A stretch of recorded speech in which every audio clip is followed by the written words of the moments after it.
Këshilli i lartë i prokurorisë aprovoi kërkesën e kryeprokurorit të SPA Klodian Braho, i cili me një shkresë të klasifikuar kërkoi marrjen e masave për ruajtjen e prokurorit të posaçëm Altin Dumani. Vendimi, siç vjen me dije burime të sigurta të Top Channel, u dha gjatë muajit janar nga një komision i posaçëm në KLP dhe për këtë mbrojtje të ish shefit të SPAK janë renditur të dhëna që kanë lidhje me rrezikimin e tij për shkak të dosjeve që ka hetuar dhe ka firmosur.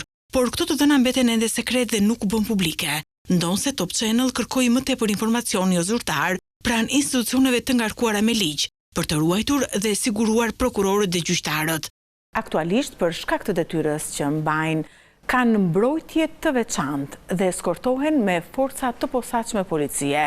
Kryeprokurori SPAK zoti Klodian Braho dhe drejtuesi i gjykatës së posaçme antikorrupsion Erion Bani, ndërsa për shkak të dosjeve që po hetojnë dhe çështjeve të veçanta që kanë në shqyrtim gjyqësor, kanë gjithashtu mbrojtje dhe ruajtje edhe gjyqtarë të tjerë dhe prokuror të SPAK, midis tyre Irena Gjoka, prokurore e posaçme Doloreza Musabelliu, prokurori i SPAK Adan Xholi, Vladimir Mara, Dritan Prençi dhe të tjerë.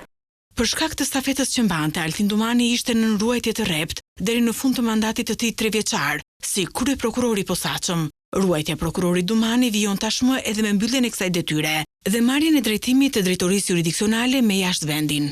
Dhe ndërsa SPAK dhe gjykatës së posaçme ja garanton ligji ruajtjen dhe mbrojtjen e sofistikuar, në prokuroritë e rretheve dhe në gjykatat e rretheve, prokurorët më të ruajtur për shkak të dosjeve të forta janë ata të Elbasanit, njëri prej të cilëve, Ridvan Suka, është sjellë në Tiranë dhe vazhdon prej vitesh të mbrohet. Së fundmi KLP i ka miratuar sërish mbrojtje të veçantë, si dhe 2 drejtuesit e prokurorisë së Elbasanit.